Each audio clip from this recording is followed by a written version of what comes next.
A stroll through life with a harsh dose of realism along the route. These ninth graders in Bradley County are entering a life maze where they get a made-up identity and often a batch of problems. They're role-playing here, but it's also a chance to grow. I feel like it's pretty cool to know what will happen and to learn from people's mistakes. The teens hear about tough issues like substance abuse and domestic violence. And if they fail to obey society's rules, they could end up in jail or in a coffin. Admittedly, organizers wanted to give these youngsters a jolt, and message received. Yeah, like people can get really hurt from this and it can destroy your life. Kate Smith had a scenario where she was a single mom with bills to pay and very little money.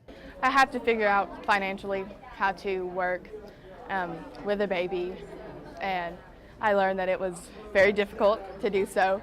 Spoiler alert for these kids, most of the situations they face will be negative. This program is all about decision making and how bad choices in life can lead to more pain.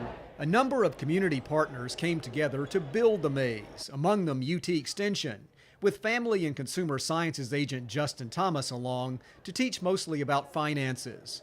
Thomas says it's important for teens to know they can trust adults. So they get to talk to actual judges, they get to talk to actual lawyers, they get to talk to actual police officers and walk through some scenarios and say, hey, what does this actually look like? What's it going to look like if I mess up? So we have mental health experts, we have rehab recovery experts, we even have social counselors that talk to the children after they go through the maze just to see what they've experienced and to be there for support, because some of the scenarios are really realistic. When you're in the ninth grade, your life is still mostly in front of you.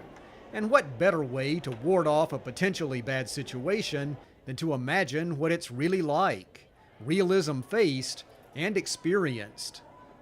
In Cleveland, Charles Denny, News Channel 5. Too